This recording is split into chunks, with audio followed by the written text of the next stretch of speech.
Thomas Paine wasn't supposed to amount to much.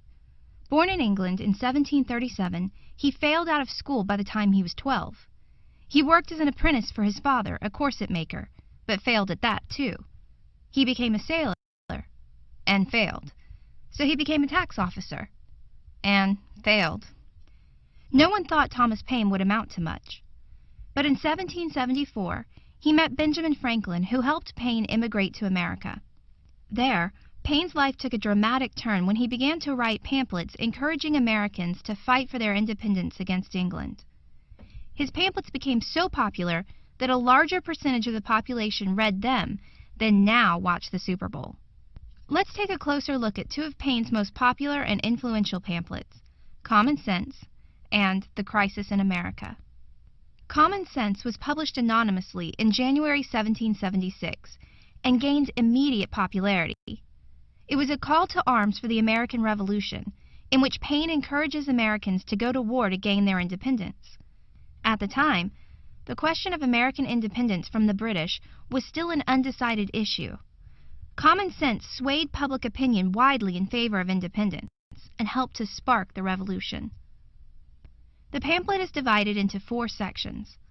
The first section explains why government is necessary, and that the ideal government is either run directly by the people or indirectly via elections. He then criticizes the English monarchy and aristocracy for ruling without representing the people. The second section focuses in more closely on the concept of monarchy, and the English monarchy specifically. Paine opens this section by making a biblical case against monarchy. He points out, for example, that all men are created equal in the eyes of God, and that the distinction between the monarchy and commoners is a false one. He then goes on to point out all of the problems that the British monarchy has brought to that country. In the third section, Paine lays out his proposal for a new American government. In it, each colony would send representatives to a Congress that would first draft a new charter for America and then, eventually, run the country by electing a president and making and enforcing the laws of the land. The final section promotes the idea of an American military and how powerful Paine believed it could be. This supported the idea that America should insist on revolution even at the cost of war, for Paine believed that America could quickly raise a military to rival England's and ensure their victory in the Revolutionary War. Paine wrote in a simple and straightforward style in Common Sense, and the results were astounding. Instead of writing for the educated elite, he reached out to the common man and made government and revolution accessible even to the least educated of America. Even people who could not read were able to hear Common Sense read aloud at public gatherings. As a result, more people than ever became passionate about revolution. But once Americans were invested in the idea of revolution, what was the next step?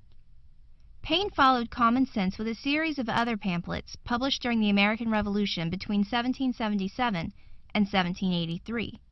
During this time, Paine traveled with the Continental Army, but wasn't very good as a soldier. However, his pamphlets inspired both the Army and the common people of America during the war.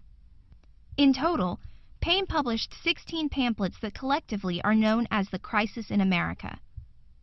Like Common Sense, Paine did not publish The Crisis in America under his own name, instead opting for the pseudonym Common Sense, which linked these pamphlets to his earlier popular pamphlet. The first sentence in the first pamphlet in The Crisis in America is one of the most famous lines written by Paine. "These are the times that try men's souls." He goes on to say that fair-weather revolutionaries might take away their support now that the war had begun and was bloody, but that true patriots would continue to fight for their cause and their country and would be celebrated and thanked by all Americans. Paine's take on what he called the summer soldier and the sunshine patriot was a smart way to start the pamphlet. As the Revolutionary War became a reality, many Americans despaired at how they were outnumbered by the British. It would have been easy for any of them to give up and quit, but Paine wanted to convince them and the rest of the colonists to continue to fight, to not give up, and to prevail. Once again, Paine's style was simple, and his pamphlets were meant for the average American.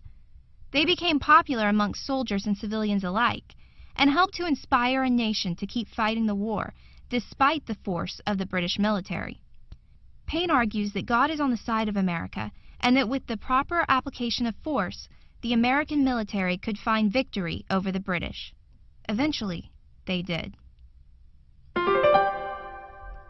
Thomas Paine was a famous writer during the American Revolution. His pamphlet Common Sense was written for average Americans and helped spark the Revolutionary War.